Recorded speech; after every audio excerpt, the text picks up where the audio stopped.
Hello students, welcome to VIP डू सर्फ। This is NEET special biology class. और इस क्लास में हम लोग अभी अपने most important topic human physiology को डील कर रहे हैं। इसमें हम लोगों ने लास्ट क्लास में एक्सक्रीटरी सिस्टम को डील किया था, जिसमें हम लोग यूरिन फॉर्मेशन होता है उसमें मेजर कौन कौन से फैक्टर्स हैं जो कि इन्वॉल्व हैं, इन सबको हम लोगों ने लास्ट क्लास में देखा था। तो आज हम लोग देखने जा रहे हैं कि रेगुलेशन कैसे होता है हमारे एक्सक्रीटरी सिस्टम का, कौन से हार्मोन का रोल इसमें है, कौन सिग्नल्स काम करते हैं इस रेगुलेशन में, इन सबको आज हम लोग देखेंगे। और फिर लास्ट में हम लोग देखेंगे कि एक्सक्रीटरी सिस्टम से रिलेटेड जो भी डिसऑर्डर्स हैं, कॉमन डिसऑर्डर्स, उन सबको हम लोग देखेंगे। तो फिर चलिए आज का क्लास स्टार्ट करते हैं। पहले हम लोग देख लेते हैं एक जनरल पाथवे हमारे ब्लड के फ्लो का क्या है।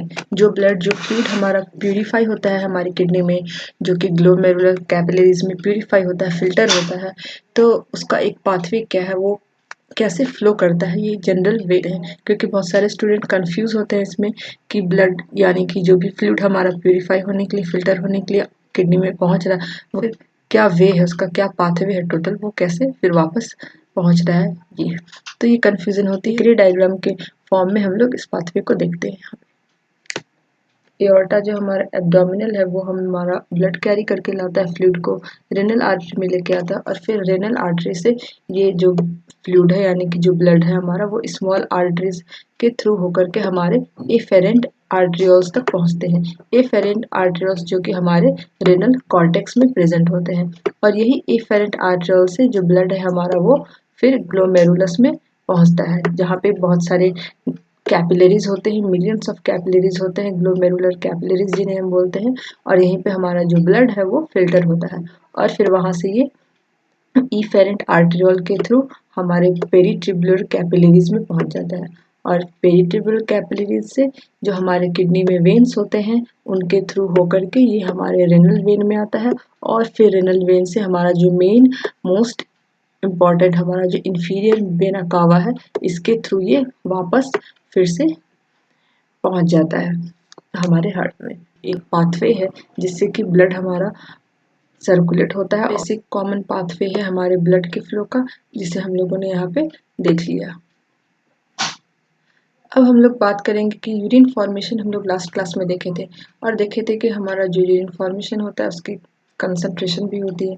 तो कंसंट्रेटेड जो यूरिन हमारा फॉर्म होता है, मतलब जो फिल्टरेट हमारा जो होता है कंसंट्रेटेड, तो उसके पीछे क्या मैकेनिज्म है, क्या मैकेनिज्म है जो वर्क करता है, जो इस फंक्शन को परफॉर्म करके हमारा जो फिल्टरेट है उसे कंसंट्रेट करता है। तो इस मैकेनिज्म को हम लोग बोलते हैं काउंटर करंट मैकेनिज्म। तो आज इसे हम लोग यहाँ पे देखने जा रहे हैं। तो ये डायग्राम के फॉर्म में आप देख सकते हैं कि ये हमारा नेफ्रॉन है। नेफ्रॉन का डायग्राम यहाँ पे शो किया जा रहा है। इसमें आप देख सकते हैं कि यहाँ पे बॉमन कैप्सूल है हमारा, ये हमारा ग्लोमेरुलस कैपिलरीज है, ये हमारे इफेरेंट आर्ट्रियोल है, और ये हमारे इफेरेंट है।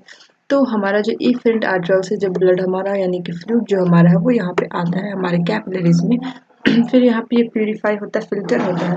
तो यहाँ पे जो करंट काउंटर करंट मैकेनिज्म जो है वो इस तरह से वर्क करता है। हम लोग जानते हैं कि हमारा जो नेफ्रॉन है इसमें लूप ऑफ हेनल्स पाए जाते हैं, यानी कि हेनल्स लूप पाए जाते हैं, जिसके दो लिम्ब होते हैं। एक हमारा डिसेंडिंग लिम्ब है, एक हमारा एसेंडिंग लिम्ब है। हम लोग जानते हैं कि ये हमारा एसेंडिंग लिम्ब है और ये हमारा डिसेंडिंग लिम्ब है। तो यहाँ पे जो डिसेंडिंग लिम्ब और एसेंडिंग लिम्ब, इसमें जो हमारे फ्लूइड का फ्लो होता है वो अपोजिट डायरेक्शन में होता है। डिसेंडिंग में हमारे इस तरह होता है, और एसेंडिंग में हमारे इस तरह अपवर्ड डायरेक्शन में होता है। तो यहाँ पे जो फ्लो होता है हमारा हेनल्स लूप में, दोनों लिम्ब में जो फ्लो होता है फ्लूइड का, वो अपोजिट डायरेक्शन में होता है और एक दूसरे के पैरेलल होता है। तो ये जो अपोजिट डायरेक्शन में मूवमेंट होता है, हमारे फ्लूइड का फ्लो होता है, यही हमारा काउंटर करंट यहाँ पे क्रिएट करता है, जो एक और यही ग्रेडियंट है जो कि हमारा फिल्टरेट को कंसंट्रेट करने में हेल्पफुल होता है।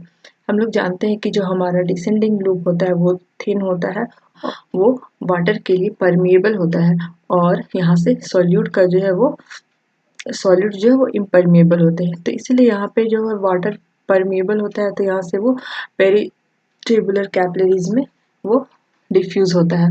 और ये जो हमारा एसेंडिंग लूप है, तो एसेंडिंग लूप यहाँ तक तो हमारा थिन होता है, लेकिन यहाँ पे आप देख सकते हैं डायग्राम में भी क्लियरली दिख रहा है कि ये एसेंडिंग लूप हमारा थिक हो गया है। तो यहाँ पे जो थिक होता है, तो ये जो हमारा पोर्शन है हमारा, ये सॉल्यूट के लिए परमिएबल है लेकिन वाटर के लिए इम्परमिएबल है। तो ये जो हमारा ग्रेडियंट यहाँ पे क्रिएट होता है, यहाँ पे हमारा वाटर परमिएबल था, यहाँ पे वाटर इम्परमिएबल है, यहाँ पे कंसंट्रेशन हाई होती है और यहाँ पे कंसंट्रेशन जो हमारा लो हो जाता है, यानी कि डाइल्यूट हो जाता है। तो ये जो कंसंट्रेशन यहाँ पे ग्रेडियंट, एक कंसंट्रेशन ग्रेडियंट क्रिएट होता है। तो ये होता कैसे है, तो ये हमारा अपवर्ड और डाउनवर्ड यानी कि अपोजिट डायरेक्शन में जो फ्लो होता है हमारा फ्लूइड का, उसी की वजह से होता है। तो यही वजह है, इसे हम लोग काउंटर करंट मैकेनिज्म बोलते हैं। और हमारा जो वासर एकता है या फिर हमारा जो दोनों लूप है यानी कि हेनल्स लूप है, ये दोनों ही सिमिलर वे में फंक्शन करते हैं। इन दोनों का सिमिलर वे में ही फ्लूइड का यहाँ पे फ्लो होता है अपोजिट डायरेक्शन में। दोनों लिम्ब में यहाँ भी अपोजिट डायरेक्शन में होता है और यहाँ भी वही देखने को हमें मिलता है। तो ये एक बेसिक हमारा कंसंट्रेशन जो हमारा फिल्टरेट का है, वो कैसे मैकेनिज्म उसके पीछे क्या है, उसका ये बेसिक एक्सप्लेनेशन था लास्ट क्लास में कि यूरिन फॉर्मेशन। तो अब यूरिन फॉर्मेशन हुआ तो अब यूरिनेशन होगा। तो यूरिनेशन यानी कि हमारा एक्सक्रीशन का जो है प्रोसेस होगा, यानी कि रिलीज होगा यूरिन हमारा। तो ये जो प्रोसेस है हमारा यूरिन के रिलीज का, इसी को हम लोग मैक्चुरेशन बोलते हैं। और जो भी न्यूरल मैकेनिज्म इसमें इन्वॉल्व होते हैं, उन्हें हम लोग मैक्चुरेशन रिफ्लेक्स बोलते हैं या फिर यूरिनेशन रिफ्लेक्स बोलते हैं। तो यहाँ पे हम लोग देखेंगे कि मैक्चुरेशन रिफ्लेक्स क्या है और मैक्चुरेशन क्या है। तो पहले हम लोग देखते हैं कि हमारा जो यूरिन जो है उसका फ्लो कैसे होता है। वहाँ पे हम लोगों ने फर्स्ट स्लाइड में देखा था कि हमारे फ्लूइड यानी कि ब्लड का फ्लो कैसे होता है। यूरिन जो कि अब हमारा रिलीज होने के यानी कि हमारा जो वेस्ट प्रोडक्ट है हमारा वो फॉर्म हो चुका है, तो उसका जो प्रोसेस है वो कैसे फ्लो करता है। तो यूरिन जो हमारा है वो कलेक्टिंग डक्ट से होकर के हमारे रेनल कैलेक्स तक पहुँचता है। रेनल कैलेक्स जो कि हमारे किडनी में प्रेजेंट होता है, तो वहाँ पे ये पहुँचता है और फिर वहाँ से फर्दर कुछ एक्शंस होते हैं, कुछ हमारे न्यूरल मैकेनिज्म्स होते हैं जिसकी वजह से स्ट्रेचिंग होती है उन कैलेक्स में और हमारे पेरिस्टाल्टिक कॉन्ट्रैक्शन को वो इनिशिएट करते हैं। और उसी कॉन्ट्रैक्शन की वजह से, इसी पेरिस्टाल्टिक कॉन्ट्रैक्शन की वजह से जो हमारा यूरिन है वो आगे की ओर रेनल पेल्विस के तरफ वो स्प्रेड होता है। और फिर हमारा फर्दर न्यूरल मैकेनिज्म की वजह से ही यहाँ पे हमारा जो यूरिन है वो फोर्स आउट होकर के पेरिस्टाल्टिक कॉन्ट्रैक्शन की वजह से वो ब्लडर की तरफ वो आगे की ओर मूव कर जाता है। तो ये हमारा यूरिन का फ्लो होता है कलेक्टिंग डक्ट, फिर कलेक्टिंग डक्ट से रेनल कैलेक्स, फिर रेनल कैलेक्स से हमारा इसका स्ट्रेचमेंट होता है और स्ट्रेचमेंट के बाद ये हमारे रेनल पेल्विस में पहुँचता है और फिर रेनल पेल्विस से ये हमारे ब्लडर की ओर जाता है। तो ये जो है हमारा मेन इसका एक जनरल सा पाथ था। और जो हमारे यूरेटर के वॉल्स का जो वॉल होता है हमारे यूरेटर का, वो स्मूथ मसल्स का होता है और सिंपैथेटिक और पारासिम्पैथेटिक नर्व फाइबर्स जो है वो उसके क्लोज कांटेक्ट में होते हैं, यानी कि उसके वॉल पे जो है वो पूरी तरह से अच्छे से स्प्रेड आउट होते हैं। तो ये जो है अपना फंक्शन शो करेंगे, तो हर वक्त फंक्शन, तो ये जो है अपना फंक्शन शो करेंगे। तो ये जो हमारे यूरेटर का जो पेरिस्टाल्टिक कॉन्ट्रैक्शन होता है उसे इन्हांस करते हैं। इन्हांस हमारा पारासिम्पैथेटिक स्टिमुलेशन करता है। अगर पारासिम्पैथेटिक नर्व्स का स्टिमुलेशन होगा तो वो हमारे कॉन्ट्रैक्शन को स्टिमुलेट करेंगे, कॉन्ट्रैक्शन को इन्हांस करेंगे। और अगर सिंपैथेटिक स्टिमुलेशन होगा, यानी सिंपैथेटिक स्टिमुलेशन हो रहा है, तो हमारा जो कॉन्ट्रैक्शन है वो इनहिबिट होगा। तो इस बात को हम यहाँ पे ध्यान रखेंगे कि हमारा जो यूरेटर का कॉन्ट्रैक्शन है वो कौन से नर्व फाइबर के स्टिमुलेशन की वजह से इनहेंस होगा और कौन से नर्व फाइबर के स्टिमुलेशन से इनहिबिट होगा। ये आपके एग्जाम में पूछे जा सकते हैं। तो इनहेंस हमारा होगा पारासिम्पैथेटिक से और इनहिबिट होगा हमारा सिम्पैथेटिक से। और यूरिनेशन जो हमारा प्रोसेस है मैक्चुरेशन, इसे हम लोग वॉइडिंग भी बोलते हैं, कॉमन नेम है, तो इसे आप ध्यान रखेंगे। कभी कभी क्वेश्चंस में यूरिनेशन देखने को नहीं मिलेगा, मैक्चुरेशन देखने को नहीं मिलेगा और आपको ये टर्म देखने को मिलेगा, तो आप कंफ्यूज ना हो, ये भी सेम है। अब हम लोग देखते हैं कि मैक्चुरेशन में जो रिफ्लेक्स मतलब कि जो न्यूरल मैकेनिज्म है इन्वॉल्व है, जिसे हम लोग मैक्चुरेशन रिफ्लेक्स बोलते हैं, वो क्या है और कैसा है, इसे हम लोग देखेंगे। तो जब हमारा जो जो हमारा यूरेटर के थ्रू जो हमारा यूरिन आ रहा है वो अल्टीमेटली हमारे यूरिनरी ब्लैडर में जाएगा, क्योंकि उसे फर्दर फिर कुछ सिग्नल्स की वजह से जिनके रिस्पॉन्स में वो यूरिन है हमारा वो ब्लैडर में जाएगा और ब्लैडर से फिर वापस हमारा यूरेथ्रा के थ्रू एक्सक्रीट आउट होगा। तो ये जो यहाँ पे हमारा वॉलंटरी सिग्नल जो क्रिएट होता है, वॉलंटरी सिग्नल जो जनरेट होता है बोल सकते हैं आप इसे, तो वो हमारा कैसे होता है, तो हमारा सीएनएस के थ्रू होता है। सीएनएस यानी कि हमारा सेंट्रल नर्वस सिस्टम के थ्रू होता है। और ये सिग्नल जब इनिशिएट होता है तो होता कैसे है, तो यूरिनरी ब्लैडर का जो स्ट्रेचिंग होता है, मतलब कि जब हमारे यूरिनरी ब्लैडर में यूरिन जो है हमारा है वो लगभग 200 से 400 ml यानी 200 टू 400 ml जब वो वहाँ पे स्टोर हो जाता है तो एक सिग्नल, तो हमारा जो यूरिनरी ब्लैडर का है वो स्ट्रेचिंग होता है। और ये स्ट्रेचिंग जो है, यही स्ट्रेचिंग जो है इस वॉलंटरी सिग्नल को क्रिएट करता है जो कि हमारे सीएनएस के थ्रू होता है। और फिर सीएनएस जो है रिस्पॉन्स करता है मोटर मैसेजेस के थ्रू, और वो इस कॉन्ट्रैक्शन को स्मूथ वे में, जो कि स्मूथ मसल्स होते हैं हमारे ब्लडर के, उसके थ्रू इस कॉन्ट्रैक्शन को वो क्रिएट करता है। और फिर हमारा रिलैक्सेशन होता है और रिलैक्सेशन की वजह से यूरेथ्रल स्फिंक्टर यानी कि यूरेथ्रल ओपनिंग जो होती है उसके थ्रू हमारा यूरिन का रिलीज आउट हो जाता है। तो इस तरह से जो रिफ्लेक्स एक्शन है यानी कि जो पूरा हमारा न्यूरल मैकेनिज्म है वो काम करता है मैक्चुरेशन में। कैसे करता है, तो हमारा जो जब हमारे यूरिन जो यूरेटर से जो हमारा यूरिन है वो हमारे यूरिनरी ब्लैडर में पहुंचा, तो यूरिनरी ब्लैडर में लगभग जब हमारा 200 to 400 ml स्टोर होता है हमारा यूरिन, तो वहाँ पे स्ट्रेचिंग होती है स्मूथ मसल्स की, सिग्नल क्रिएट करते हैं वॉलंटरी सिग्नल जो कि हमारे सीएनएस के थ्रू आता है। फिर सीएनएस वो हमारा रिस्पॉन्स क्रिएट करता है और वो हमारे स्मूथ मसल्स के कॉन्ट्रैक्शन को इनिशिएट करता है। और फिर रिलैक्सेशन होता है हमारे यूरेथ्रल ओपनिंग का, और उसके थ्रू फिर हमारा रिलीज जो होता है वो यूरिन रिलीज आउट यानी कि एक्सक्रीट आउट हो जाता है। तो ये हमारा होल रिफ्लेक्स मैकेनिज्म था मिक्चुरेशन का। अब हम लोग बेसिक कैरेक्टरिस्टिक्स यूरिन का देख लेते हैं। तो इसमें हमारा अमाउंट का बात अगर किया जाए तो हमारा नॉर्मल यूरिनरी आउटपुट जो है 24 आवर में 1 to 2 लीटर या फिर आप 1.5 लीटर यानी कि 1.5 लीटर भी पर डे आप बोल सकते हैं, काउंट कर सकते हैं। ये हमारा नॉर्मल है। कलर की बात की जाए तो कलर जो है वो येलो कलर होता है। येलो क्यों होता है, क्योंकि due to the presence of urochrome. Urochrome कहाँ से आता है, तो ये एक ब्रेकडाउन प्रोडक्ट है जो कि हमारे बाइल का ब्रेकडाउन प्रोडक्ट है यूरोक्रोम, और इसकी प्रेजेंस की वजह से हमारा जो यूरिन का कलर है वो टिपिकली येलो देखा गया है। पीएच की बात की जाए तो यूरिन का जो पीएच है वो लगभग 4.6 से 8 होता है, मतलब एसिडिक टू बेसिक आप बोल सकते हैं। दोनों ही कंडीशन में देखा गया। एवरेज अगर बात की जाए तो एवरेज जो हमारा पीएच माना गया वो 6 ही माना गया है यूरिन का। और ये पीएच जो हमारे यूरिन का ये ग्रेटली इन्फ्लुएंस होता है हमारे डाइट से, मतलब कि अगर वेजिटेरियन है डाइट हमारा तो जो हमारा लगभग जो पीएच रहेगा वो बेसिक नेचर में होगा। और फिर अगर ज़्यादा हाई लेवल के प्रोटीन्स हम ले रहे हैं, ज़्यादा अमाउंट में प्रोटीन इनटेक हो रहा है, तो फिर उस टाइम जो हमारा है वो यूरिन का कंसंट्रेशन यानी कि उसका जो पीएच है वो स्लाइटली एसिडिक हो जाता है। तो इस तरह से ये डाइट पे डिपेंड करता है।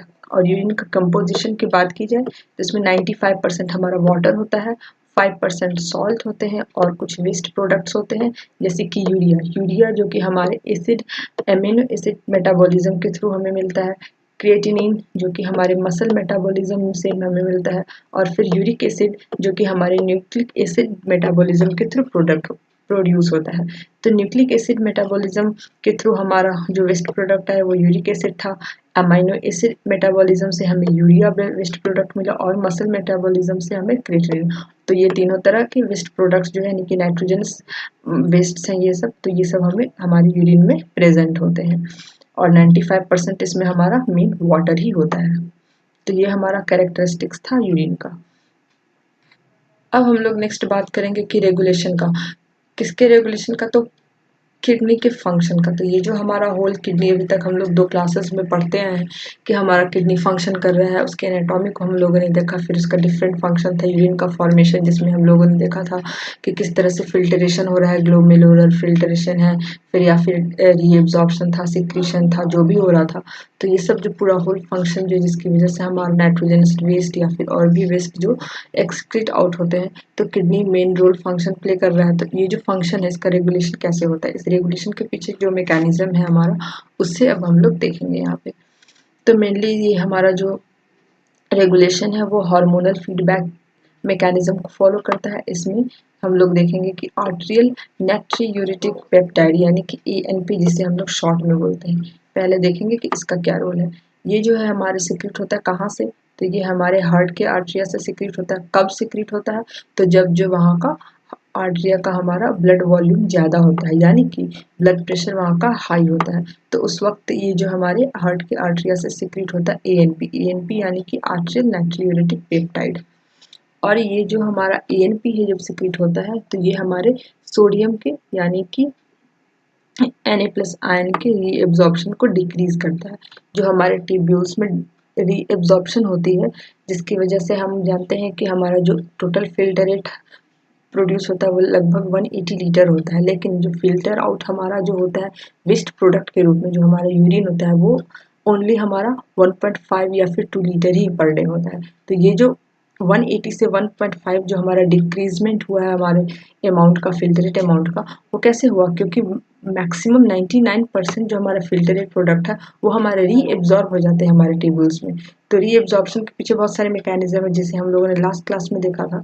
तो वही यहाँ पे बताया जा रहा है कि जो हमारा सोडियम आयन का रीएब्जॉर्प्शन है उससे ये जो ANP है यानी कि आर्टरियल नाट्रियूरेटिक पेप्टाइड, ये इसे डिक्रीज करता है और इसे क्या करता है, डिक्रीज करता है, यानी रीएब्जॉर्प्शन नहीं हो पाता है। तो रहता कहाँ पे, ये हमारे फिल्ट्रेट में ही प्रेजेंट रहता है, जैसे कि हमारा वाटर होता है और फिर वो एक्सक्रीट होता है।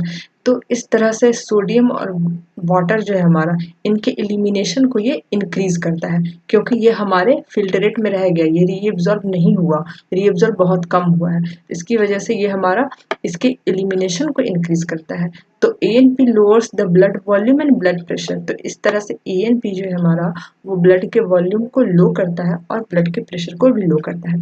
कैसे, क्योंकि ब्लड प्रेशर हमारा बढ़ा था, हमारा जो वॉल्यूम था हार्ट में ब्लड का वो हमारा बढ़ा था, तो वहीं आर्टरिया से हम लोग का सिक्रीशन हुआ ANP का, और ये सिक्रीशन जो हाई था इसको लो करने के लिए, ब्लड के वॉल्यूम को, प्रेशर को लो करने के लिए अपना फीडबैक देता है, हार्मोनल फीडबैक। तो ये जो फीडबैक होता है वो करता क्या, कैसे है फंक्शन, तो हमारे सोडियम आयंस के रीएब्जॉर्प्शन को डिक्रीज कर देता है। जैसे इनके आयंस का डिक्रीज होगा रीएब्जॉर्प्शन, तो ये हमारे एलिमिनेशन में ये हमारे प्रेजेंट हो जाएंगे, तो ये इंक्रीज करता है इनकी एलिमिनेशन को। तो इस तरह से हम लोग देखें कि ANP का क्या रोल है। अब नेक्स्ट है हमारा एंटी डायूरेटिक हार्मोन, जिसे हम लोग शॉर्ट में ADH बोलते हैं।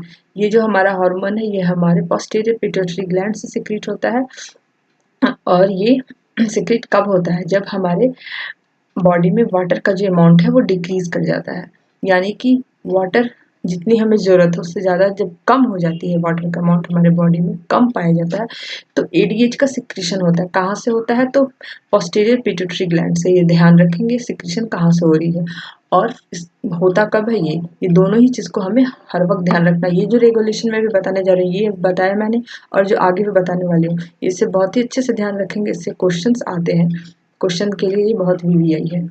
ठीक है, तो ADH का सिक्रीशन होता है कहाँ से, तो हमारे पोस्टीरियर पिट्यूटरी ग्लैंड से।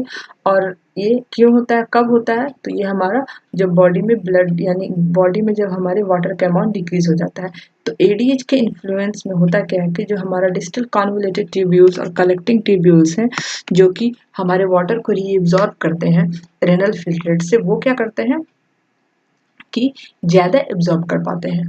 तो ज़्यादा एब्जॉर्ब करेंगे क्योंकि हमारा अमाउंट जो वाटर का था वो कम था, तो हमें चाहिए क्या, ज़्यादा अमाउंट, यानी अमाउंट को हमारा इंक्रीज करना है। तो इंक्रीज होगा कैसे, तो फिल्ट्रेट में से वाटर का रीएब्जॉर्प्शन ज़्यादा होना चाहिए। तो इसी रीएब्जॉर्प्शन को ज़्यादा करने के लिए ये जो ADH है हमारा वो फंक्शन करता है। वो अपने ये हार्मोन अपने इन्फ्लुएंस से हमारे डिस्टल कॉन्वोल्यूटेड ट्यूब्यूल्स में और कलेक्टिंग ट्यूब्यूल्स में वाटर के रीएब्जॉर्प्शन को ये इंक्रीज कर देता है। ठीक है, तो इस तरह से वाटर का अमाउंट बढ़ा, और ये हम इस तरह से करता क्या है, तो हमारे नॉर्मल ब्लड वॉल्यूम को, ब्लड प्रेशर को जो है वो बैलेंस करके रखता है, मेंटेन करके रखता है। और ये हमारा जो है वो यूरिन जो हमारा प्रोड्यूस होता है वो भी हमारा मोर कंसंट्रेटेड होता है, क्योंकि वाटर का तो रीएब्जॉर्प्शन हो गया ना, वाटर जितना रहेगा उससे डाइल्यूट होगा ना, वाटर का रीएब्जॉर्प्शन हुआ है ज़्यादा, यानी कि फिल्ट्रेट अमाउंट जो हमारा यूरिन जो प्रोड्यूस होगा एक्सक्रीशन के लिए तो वो कंसंट्रेटेड हो जाएगा। तो इस तरह से आई होप आप लोग को समझ में आया होगा कि ANP और ADH ये दोनों का क्या रोल है। कैसे ये फंक्शन कर रहे हैं। नेक्स्ट अब हम देखेंगे रेनिन एंजियोटेंसिन मैकेनिज्म। अभी दो हार्मोन के बारे में हम लोगों ने देखा, तीसरा हमारा मेन है रेनिन एंजियोटेंसिन मैकेनिज्म। ये बहुत ही इंपॉर्टेंट है। तो ये कब होता है, जब हमारा ग्लोमेरुलर ब्लड फ्लो यानी कि जो हमारा जीएफआर है, आप डायरेक्टली बोल सकते हैं जीएफआर, ये जब हमारा फॉल कर जाता है, मतलब कि ग्लोमेरुलर फिल्टरेट रेट, फिल्टर होने का जो रेट है, ये जो हमारा जब लो हो जाता है, तब हमारे जो जेजी सेल्स होते हैं यानी जस्टा ग्लोमेरुलर सेल्स जो होते हैं वो एक्टिवेट होते हैं। और ये जब एक्टिवेट होते हैं तो क्या करते हैं, ये रिलीज करते हैं हम रेनिन को। रेनिन क्या है, रेनिन एक, ये क्या करते हैं कि रेनिन को रिलीज करते हैं। और ये रेनिन क्या करते हैं कि जो एंजियोटेंसाइनोजेन होते हैं, जो हमारे लीवर से प्रोड्यूस होते हैं, हमारे ब्लड में प्रेजेंट होते हैं, इसे वो कन्वर्ट कर देते हैं किसमें, एंजियोटेंसिन फर्स्ट में। और फिर इसी तरह से एंजियोटेंसिन फर्स्ट का कन्वर्जन हमारे एंजियोटेंसिन सेकेंड में हो जाता है। तो यहाँ पे एंजियोटेंसिन सेकेंड जो है वो मेनली फंक्शन परफॉर्म करता है, और ये जो है अपना फीडबैक देता है। तो इनका जो फीडबैक है मेनली थ्री वे में हम लोग देखेंगे। ये थ्री वे में अपना फंक्शन जो है इफेक्ट करते हैं हमारे फिजियोलॉजी पे।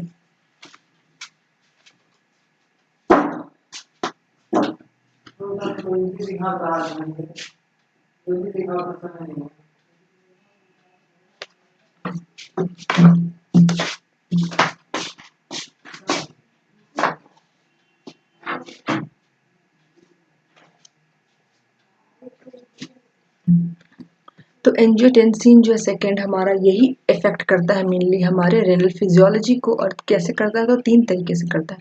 तो पहला तरीका क्या है, पहले क्या करता है ये, तो ये हमारे एल्डोस्टेरॉन के सिक्रेशन को स्टिमुलेट करता है।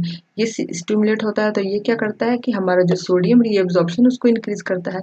तो एल्डोस्टेरॉन सिक्रेशन का मेन फंक्शन क्या है कि हमारे सोडियम के रीएब्जॉर्प्शन को इंक्रीज करता है। सेकेंड है क्या करता है, ये हमारे इफेरेंट आर्ट्रियोल को कॉन्स्ट्रिक्ट करता है, यानी कि इफेरेंट आर्ट्रियोल जहाँ जिसके थ्रू हमारा जो है वो ग्लोमेरुलर कैपिलरीज से ब्लड यानी कि फ्लूइड हमारा आउट होता है, यानी कि वहाँ से बाहर निकलता है। तो वो जो हमारा आर्टेरियोल है उसका एक कंस्ट्रिक्शन करता है, जिसका दो इफेक्ट है। वो क्या करते हैं कि पेरिट्यूबुलर कैपिलरीज के डायनामिक को रेज करते हैं। डायनामिक को रेज करने का मतलब है कि सोडियम और वाटर का जो कंटेंट होता है उसे वो रेज कर देते हैं। थर्ड ये क्या करते हैं, तो थर्ड ये डायरेक्टली स्टिमुलेट करते हैं सोडियम के रीएब्जॉर्प्शन को। सोडियम के रीएब्जॉर्प्शन को जो ये डायरेक्टली स्टिमुलेट करते हैं, कहाँ पे करते हैं, तो proximal tubule, loop of Henle, distal tubule, यानी कि जो भी हमारे रेनल टिब्यूल्स हैं उनमें ये क्या करते हैं, सोडियम के रीएब्जॉर्प्शन को डायरेक्टली स्टिमुलेट करते हैं। तो इस तरह से ये जो कॉम्प्लेक्स प्रोसेस था, यानी कॉम्प्लेक्स जो मैकेनिज्म है, इसे हम लोग रेनिन एंजियोटेंसिन मैकेनिज्म बोलते हैं। और क्यों बोलते हैं, क्योंकि यहाँ पे सब जब हमारा जीएफआर लो होता है तब ये जेजी सेल्स एक्टिवेट होते हैं, जो सबसे पहले क्या करते हैं कि रेनिन को रिलीज करते हैं। और वो हमारा एंजियोटेंसाइनोजेन जो कि हमारे लीवर से प्रोड्यूस होता है, हमारे ब्लड में प्रेजेंट होता है, उसे ही चेंज करते हैं एंजियोटेंसिन फर्स्ट में, और वो फिर फर्दर सेकेंड में चेंज होता है। और वो सेकेंड जो हमारा होता है वही मेन पूरा फंक्शन को परफॉर्म करता है। कैसे कैसे करता है, तो हमारे एल्डोस्टेरॉन जो हार्मोन है उसे सिक्रीट करके ये क्या करवाता है कि सोडियम के रीएब्जॉर्प्शन को इंक्रीज करता है। और फिर ये डायरेक्टली भी हम स्टिमुलेट करते हैं ट्यूब्यूल्स में कि सोडियम का रीएब्जॉर्प्शन हो। और इफेरेंट आर्ट्रियोल जो उनके कंस्ट्रिक्शन को भी ये इनहेंस करता है। तो इस तरह से कंस्ट्रिक्शन को भी इनहेंस करता है। तो इस तरह से ये इनका मेनली थ्री रोल था। और यही हमारा होल है रेनिन एंजियोटेंसिन मैकेनिज्म। यही इस तरह से हम लोग देखते हैं अभी तक कि हमारा जो किडनी है वो वेस्ट को एलिमिनेट कर रहा है हमारे बॉडी से। और फिर हमारे बॉडी का जो हेमिटासिस है, यानी कि जो इंटरनल इन्वायरमेंट है, उसे एक बैलेंस बना के रखता है इंटरनल इन्वायरमेंट को, जिससे कि हमारे जो सेल्स है वो कम्प्लीटली और स्मूथली अपने फंक्शन को परफॉर्म कर सके, सर्वाइव कर सके। हमारा मेन जो है वो किडनी का फंक्शन था। तो ये हम लोग अभी तक देखते हैं। तो जब इस तरह से देखा जाए अगर, तो हमारा जो किडनी है वो बहुत सारे फंक्शन को परफॉर्म करते हैं, जैसे कि हमारे मेटाबॉलिक वेस्ट प्रोडक्ट जो भी हमारे क्रिएटिनिन है, यूरिया है, यूरिक एसिड है, जो भी है इन सबको एक्सक्रीट करता है। सेकंड हम लोग देखें कि वाटर और इलेक्ट्रोलाइट को ही बैलेंस करता है, कब रीएब्जॉर्प्शन हो रहा है, कब नहीं होना है, कब ज़्यादा होना है, कब कम होना है, हमारे बॉडी की नीड के अकॉर्डिंग इसे रेगुलेट करते हैं। फिर हम लोग देखें कि और ये जो रेगुलेशन होता है वाटर और इलेक्ट्रोलाइट का, जिसकी वजह से हमारा जो इलेक्ट्रोलाइटिक कंसनट्रेशन है हमारे बॉडी फ्लूइड का वो मेंटेन रहता है। तो इन सब के मेंटेन होने से हमारे बॉडी का इंटरनल इन्वायरमेंट यानी कि हेमेटासिस मेंटेन रहता है। और फिर आर्चर प्रेशर को भी ये रेगुलेट करते हैं, अभी हम लोगों ने देखा है। और फिर ये क्या करते हैं कि कुछ हार्मोन्स को भी सीक्रेट करते हैं जो कि हमारे एक्सक्रीशन में हेल्प करते हैं। तो ये सभी हमारे किडनी के फंक्शन में आ जाएंगे। ग्लूकोनियोजेनेसिस को ये इनहेंस करते हैं, ग्लूकोनियोजेनेसिस के फॉर्मेशन में ये हेल्प करते हैं। तो ग्लूकोनियोजेनेसिस के फॉर्मेशन में हेल्प करते हैं जो कि हमारे बॉडी के, जब हमारा बॉडी सर्टेन कंडीशन में होता है तो ग्लूकोज की ज़रूरत होती है, तब ये काम करते हैं। ग्लूकोनियोजेनेसिस यानी कि सिंथेसिस ऑफ ग्लूकोज, तो ग्लूकोज के सिंथेसिस में हेल्प करता है। वो ग्लूकोज को सिंथेसाइज करता है कहाँ से, तो हमारे एमिनो एसिड से उसे वो सिंथेसाइज करता है। जब जब हम लोग कुछ डाइट नहीं लेते होते हैं तो हमें एनर्जी की ज़रूरत होती है, तब हमारे बॉडी में एनर्जी कहाँ से आती है, तो फिर उस वक्त ये ग्लूकोनियोजेनेसिस ही जो एनर्जी है हमें मिलती है ग्लूकोनियोजेनेसिस से। तो इस तरह से किडनी का मल्टीपल फंक्शन है अभी तक हम लोगों ने देखा। और भी बहुत सारे ऑर्गन्स है जो कि हमारे एक्सक्रीशन में इन्वॉल्व होते हैं, जैसे कि हमारा लंग्स भी इन्वॉल्व है, लीवर भी इन्वॉल्व है, स्किन भी इन्वॉल्व है। जैसे कि लंग्स हमारा हमारा वेस्ट प्रोडक्ट CO2 यानी कार्बन डाइऑक्साइड होता है उसे रिलीज करता है, हमारे बॉडी से आउट ले जाता है, तो ये भी इन्वॉल्व है हमारे वेस्ट प्रोडक्ट की एलिमिनेशन में। लीवर जो कि हमारे बॉडी का लार्जेस्ट ग्लैंड है जो कि सिक्रीट करता है क्या, तो बाइल कंटेनिंग सब्सटेंस जैसे bilirubin, biliverdin, cholesterol, degraded steroid hormones को सिक्रीट करता है और कुछ। तो ये सब जो कुछ भी सिक्रेशन होता है तो ये सब भी हमारे बॉडी के डाइजेस्टिव वेस्ट सबको एलिमिनेट करने में फंक्शन करता है। फिर हमारा जो जानते हैं कि हमारे स्वीट के थ्रू हमारा जो है NaCl वाटरी फ्लूइड के तौर पे हमारे कंटेन करके वो निकल जाता है, और कुछ अमाउंट के यूरिया लैक्टिक एसिड भी उनमें प्रेजेंट होते हैं। तो स्वीट के थ्रू जो कि स्वीट ग्लैंड के थ्रू हमारा जो है वो भी हमारा वेस्ट का एलिमिनेशन हमारे बॉडी से होता है, जो कि हमारे बॉडी सरफेस से होता है। इस तरह से बहुत सारे ऑर्गन्स है जो कि हमारे बॉडी में कंट्रीब्यूट करते हैं वेस्ट के एलिमिनेशन के फंक्शन में। अब नेक्स्ट हम लोग डील करेंगे disorders related to excretory system. Excretory system से रिलेटेड कुछ डिसऑर्डर्स हैं, उन्हें अब हम लोग डील करेंगे। कुछ कॉमन डिसऑर्डर्स जो हमें देखने हैं वो है जैसे कि किडनी स्टोन, जिसे हम लोग रेनल कैल्कुलाई भी बोलते हैं। तो ये हमारा किडनी स्टोन हम लोग अक्सर सुनते हैं। तो ये किडनी स्टोन होता कैसे है, तो ये जो हमारा है सॉल्ट के क्रिस्टल्स फॉर्म कर जाते हैं नॉर्मली, जो कि हमारे यूरिन में प्रेजेंट होते हैं। तो उन्हीं सॉल्ट के क्रिस्टल फॉर्म कर जाते हैं, तो ये स्टोन के फॉर्म में हो जाते हैं और यही किडनी स्टोन कहलाते हैं। और जब होता कब है ये, तो जब हमारे यूरिन में सॉल्ट का कंसंट्रेशन बहुत ज़्यादा होता है तो तब जो हमारे सॉल्ट का जो है वो प्रेसिपिटेशन जो है वो ट्रिगर होता है और क्रिस्टल का फॉर्मेशन होता है।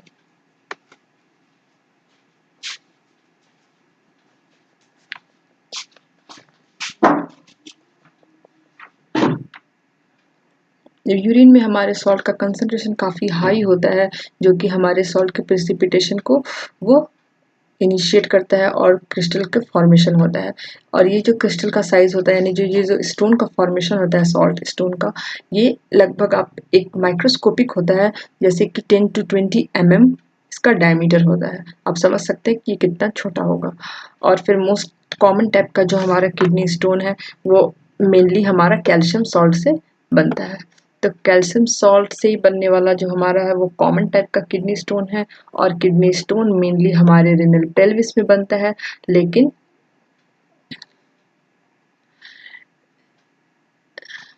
किडनी स्टोन का जो फॉर्मेशन है वो मेनली हमारे रेनल पेल्विस में होता है फॉर्मेशन। कभी कभी इसकी एंट्री हमारे यूरेटर में हो जाती है, जो कि हमें कॉज इंटेंस पेन कॉज करता है और ब्लीडिंग भी देखने को मिलती है। और इसका ट्रीटमेंट है सर्जरी। सर्जरी करके हमारे स्टोन को रिमूव कर दिया जाता है, या फिर लिथोट्रिप्सी या फिर लिथोट्रैप्सी। इसके थ्रू क्या होता है कि हम शॉक वेव्स दिए जाते हैं स्टोन्स को, जिन लेज़र के थ्रू शॉक वेव्स दिए जाते हैं, जिनके थ्रू क्या होता है इस वेव के थ्रू इस शॉक की वजह से जो हमारे स्टोन है वो बहुत ही छोटे पीसेज में ब्रेक हो जाते हैं और फिर वो इजीली हमारे यूरिनरी ट्रैक्ट से वो एलिमिनेट हो जाते हैं। तो ये दो प्रोसेस है इस स्टोन के रिमूवल का। और ये स्टोन फॉर्म कैसे होता है, तो मेनली कैल्शियम सॉल्ट से होते हैं। सॉल्ट का हाई कंसंट्रेशन हो जाता है हमारे यूरिन में तब फॉर्म होता है। इनका साइज क्या होता है, तो ये माइक्रोस्कोपिक होते हैं, लगभग 10 to 20 mm इन डायमीटर। तो ये कॉमन हमारा बेसिक था किडनी स्टोन्स के बारे में। नेक्स्ट डिसऑर्डर है हमारा नेफ्राइटिस। नेफ्राइटिस क्या है, तो ये हमारे किडनी का इन्फ्लेमेशन है। जैसे कि हम लोग जानते हैं नेफ्रोलॉजी, नेफ्रो वर्ड जो है वो हमारा किडनी से रिलेटेड है। तो नेफ्राइटिस जो कि हमारा इन्फ्लेमेशन किडनी का, और ये होता कैसे है, और ये होता किस वजह से है, तो ये बैक्टीरियल इन्फेक्शन की वजह से हो सकता है, या फिर कुछ भी यूरिनरी ट्रैक्ट का कोई इन्फेक्शन जो कि अनट्रीटेड हो, मतलब कि हम कोई भी यूरिनरी ट्रैक्ट इन्फेक्शन है पर उसकी ट्रीटमेंट नहीं हो रही है, कॉम्प्लिकेशन बढ़ जाते हैं, तो उसमें भी या फिर किसी भी तरह के बैक्टीरियल इन्फेक्शन की वजह से ये देखने को मिलता है नेफ्राइटिस। और इसका मेनली सिम्पटम देखा क्या जाता है कि फीवर और पेन इसका मेन सिम्पटम है। और अगर अनट्रीटेड रहा ये नेफ्राइटिस हमारा, तो ये आगे चल के हमारे रेनल फेलियर का भी वजह बन सकता है। तो इसीलिए नेफ्राइटिस है बहुत कॉमन, लेकिन अनट्रीटेड नहीं होना चाहिए। अनट्रीटेड रहने पे ये आगे जाके एक रेनल फेलियर का कारण बन सकता है। और होता क्या है ये, तो किडनी का इन्फ्लेमेशन होता है। होता क्यों है, तो इन्फेक्शन की वजह से होता है, बैक्टीरियल हो या फिर यूरिनरी ट्रैक्ट का कैसा भी इन्फेक्शन हो, उसके लॉन्ग टाइम रह जाने की वजह से ये हो जाता है। नेक्स्ट है हमारा डिसऑर्डर सिस्टाइटिस। तो सिस्टाइटिस जो हमारा नेक्स्ट डिसऑर्डर, ये हमारा यूरिनरी ब्लैडर का इन्फ्लेमेशन है। नेफ्राइटिस में हम लोग देखे थे किडनी का इन्फ्लेमेशन, यहाँ पे हम लोग देख रहे हैं यूरिनरी ब्लैडर का इन्फ्लेमेशन यहाँ पे हम लोग यूरिनरी ब्लैडर का देख रहे हैं। इसका सिम्पटम्स है, फ्रीक्वेंसी जो यूरिनेशन की बढ़ जाएगी, पेनफुल होगी और लो बैक पेन भी देखने को मिलेगा। तो ये मेन था हमारा सिस्टाइटिस के बारे में। नेक्स्ट डिसऑर्डर और मोस्ट इम्पॉर्टेंट या फिर मोस्ट डेंजरस डिसऑर्डर हम लोग बोल सकते हैं जिसे, वो है हमारा रेनल फेलियर, यानी कि हमारे किडनी का फेलियर। तो जब हमारा जो किडनी है वो फंक्शन जो कर रहा है वो प्रॉपरली नहीं कर पा रहा है, तो जो है हमारा होता क्या है कि फेलियर हो जाता है। मतलब कोई भी फंक्शन जो नहीं परफॉर्म हो रहा है तो हम लोग बोलते हैं वो अपने फंक्शन को फेल कर गया, फेलियर हो गया उसके फंक्शन का। तो वही हमारा रेनल फेलियर है। रेनल वर्ड हमारे किडनी के लिए यूज हो रहा है, तो किडनी फेलियर या फिर रेनल फेलियर। ये मेनली होता कैसे है, तो इसके 3 जनरल कॉज हैं। एक है प्री रेनल, एक है इंट्रिंसिक रेनल और थर्ड है हमारा पोस्ट रेनल कॉज। तो प्री रेनल का मतलब क्या है, प्री रेनल का मतलब ये है कि प्रॉब्लम जो कि हमारे किडनी के पहले हो रहा है। मतलब कहने का ये है कि जो कि हमारे ब्लड फ्लो में हो रहा है, यानी कि ब्लड फ्लो की प्रॉब्लम की वजह से जो होता है वो हमारा प्री रेनल होता है। जैसे कि हमारा ब्लड फ्लो डिक्रीज कर गया तो हमारा जो है रेनल डैमेज हो सकता है, रेनल फेलियर हो सकता है। तो ये जो रेनल फेलियर है वो हमारा प्री रेनल फेलियर कहलाएगा। नेक्स्ट है हमारा इंट्रिंसिक रेनल कॉज। तो इंट्रिंसिक रेनल कॉज है, ये कब होता है, तो ये तब होता है जब हमारा किडनी के अंदर ही, किडनी में ही कोई प्रॉब्लम हो, तब जो हमारा फेलियर होता है वो इंट्रिंसिक रेनल कॉज कहलाता है। तो जैसे कि डायबिटीज या फिर हाइपरटेंशन होता है, जिसकी वजह से क्या होता है कि हमारे जो ब्लड वेसल्स है किडनी के वो डैमेज कर जाते हैं। तो लगभग देखा गया है कि 70% जो भी हमें किडनी फेलियर के केसेस मिलते हैं वो सभी इंट्रिंसिक रेनल ही होते हैं। नेक्स्ट है हमारा पोस्ट रेनल। पोस्ट रेनल हम लोग, जैसा कि पोस्ट मतलब ही होता है आफ्टर, तो रेनल यानी कि किडनी के बाद के चीज़ों में जो प्रॉब्लम आती है उनसे जो हमारा फेलियर कॉज होता है वो रेनल फेलियर पोस्ट रेनल है। जैसे कि यूरिनरी ट्रैक्ट, यूरिनरी ट्रैक्ट हमारे किडनी के बाद आता है, तो इसमें जो इन्फेक्शन या फिर इसमें जो किसी तरह का प्रॉब्लम क्रिएट होता है उसकी वजह से अगर हमारा रेनल फेलियर हो जाए तो वो हमारा पोस्ट रेनल फेलियर कहलाएगा। जैसे कि हमारे यूरिन के फ्लो में किसी तरह का ऑब्स्ट्रक्शन हो जाए, चाहे वो किडनी के स्टोन की वजह से हो या फिर यूरेटर के ट्विस्ट हो जाने की वजह से हो, तो जो ऑब्स्ट्रक्शन हो जाएगा हमारे यूरिन का फ्लो का, यानी कि यूरिन फ्लो नहीं हो पाएगा, उसकी वजह से जो प्रॉब्लम क्रिएट होगा, उसकी वजह से किडनी अपना फंक्शन लॉस करता है, तो हम पोस्ट रेनल फेलियर बोलेंगे।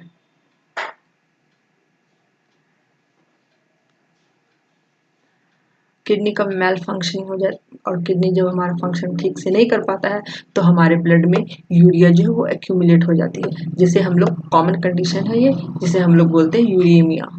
Uraemia is known for the accumulation of urea in blood which is very harmful and may lead to kidney failure. और ये भी बहुत हार्मफुल है और किडनी फेलियर कॉज कर सकता है। और ये यूरिया का जो एलिमिनेशन है इसका एक ही प्रोसेस है, वो है हेमोडायलिसिस। और ये हेमोडायलिसिस जो प्रोसेस है ये, इसे हम लोग नेक्स्ट अलग एक क्लास में डील करेंगे, क्योंकि आज का सेशन ऑलरेडी लेंदी हो जाएगा। अगर आज का सेशन काफ़ी लेंदी हो जाएगा अगर इस प्रोसेस को हम पूरी डिटेल में डील करने जाए हेमोडायलिसिस को, इसलिए आज मैंने बस इसका जिक्र यहाँ पे किया। नेक्स्ट सेशन में हम लोग हेमोडायलिसिस पे ही एक क्लास पूरा करेंगे और इसके पूरे प्रोसेस को डिटेल में देखेंगे कैसे ये परफॉर्म होता है। तो यूरिया का जो इलिमिनेशन है वो हमारा हेमोडायलिसिस के थ्रू होता है, और किडनी ट्रांसप्लांटेशन जो है वो हमारा एक अल्टीमेट मेथड है जो कि हमारे रेनल फेलियर को ठीक करने का, किडनी ट्रांसप्लांटेशन जो है वो हमारा एक अल्टीमेट मेथड है। अगर ये हमारा एक्यूट रेनल फेलियर है तो हम इसे कर सकते हैं यूज़ किडनी ट्रांसप्लांटेशन को। और जैसे कि जब हमारा किडनी फंक्शन इस तरह का फंक्शन फेलियर हो चुका है कि अब उसके इम्प्रूवमेंट का कोई चांस नहीं है, तो बस एकमात्र हमारा जो है वो बच जाता है, हमारा हेमोडायलिसिस ही प्रोसेस बचता है, जिसके थ्रू हमारा जो किडनी का फंक्शन है वो ये हेमोडायलिसिस के थ्रू परफॉर्म किया जाता है। ये पूरी तरह से वैसा फंक्शन तो नहीं परफॉर्म हो पाता जो हमारे किडनी के होने की वजह से होगा, पर फिर भी ये कुछ हद तक फंक्शन को परफॉर्म करता है और लाइफ को कुछ प्रोग्रेस लेवल पे ये ले जाता है। तो ये हमारा हेमोडायलिसिस है, इसे हम लोग नेक्स्ट सेशन में डील करेंगे। तो इस तरह से हम लोग आज जितने भी कॉमन डिसऑर्डर्स थे उन सब के बारे में देख लिए। यहाँ पे एक्सक्रीटरी सिस्टम से रिलेटेड कैसे होता है किडनी के फंक्शन का, ये भी देखे हम लोग। इसमें हम लोग देखे कि ANP, ADH इन सब का क्या रोल है, कैसे ये फंक्शन करते हैं, कि मैच्यूरेशन में प्रोसेस क्या इन्वॉल्व है, रिफ्लेक्स एक्शन कैसा है, कैरेक्टरिस्टिक्स कैसा है हमारी यूरिन का, काउंटर करंट मैकेनिज्म जो है हमारा, जिसकी वजह से हमारा कंसंट्रेशन यूरिन फिल्ट्रेट का जो है वो मेंटेन रहता है या फिर कंसंट्रेटेड होता है, इसके पीछे क्या रोल है हमारे मैकेनिज्म का, कौन से मैकेनिज्म का रोल है, उसे हम लोग देखें यहाँ पे। इस तरह से आज की क्लास में हम लोग बहुत इंपॉर्टेंट टॉपिक्स को डील किए हैं, और आज हमारा ये एक्सक्रीटरी सिस्टम जो मोस्ट इम्पॉर्टेंट चैप्टर था वो कंप्लीट होता है। बस एक टॉपिक बच गई हेमोडायलिसिस, जिसे हम लोग नेक्स्ट क्लास में कंप्लीट कर लेंगे। हम लोग जानते हैं कि हमारे यूरिन का कंसनट्रेटेड होना बहुत ही इम्पॉर्टेंट है, ताकि वाटर का लॉस ज़्यादा से ज़्यादा हमारी बॉडी से ना हो सके, और हमारे बॉडी की डिमांड के अकॉर्डिंग जो हमारा किडनी है वो फंक्शन परफॉर्म करता है। उस तरह से हार्मोन का रेगुलेशन होता है, पूरा फीडबैक मैकेनिज्म चलता है, जिसकी वजह से यूरिन का कंसनट्रेशन लो और फिर हाई होता है, और अमाउंट भी लो और हाई होता है, जैसे हमारे बॉडी का इंटेक होता है वाटर का उसके अकॉर्डिंग, बॉडी की नीड के अकॉर्डिंग। तो कंसंट्रेटेड यूरिन होना इम्पॉर्टेंट है, क्योंकि ये हमारे बॉडी से एक्स्ट्रा वाटर के लॉस को प्रिवेंट करता है। ठीक है, आई होप आप सबको आज की क्लास में हर एक बात समझ में आई होगी। अगर कहीं कोई कन्फ्यूज़न रह गई है तो आप कमेंट सेक्शन में कमेंट करके ज़रूर बताएं, और फिर नेक्स्ट सेशन में मिलते हैं इस चैप्टर के नेक्स्ट टॉपिक को, यानी कि लास्ट और हेमोडायलिसिस जो प्रोसेस है उसे हम लोग वहाँ पे कवर करेंगे। फिर हम लोग नेक्स्ट चैप्टर स्टार्ट करेंगे अपना। तब तक के लिए आप फिर से इस चैप्टर को बुक से एक बार रीड कीजिए, या फिर जो नोट्स रखे हैं आपको उससे रीड कीजिए, या फिर जो यहाँ पे कंटेंट दिया जा रहा है उससे रीड कीजिए, और फिर देखिए कहीं कोई कन्फ्यूज़न रह गई है तो आप फिर फर्दर आप कमेंट करके मुझे बताएंगे। फिर मिलते हैं नेक्स्ट क्लास में। Thank you so much for watching this video. Do subscribe my channel, like the video and share it more and more. Thank you so much.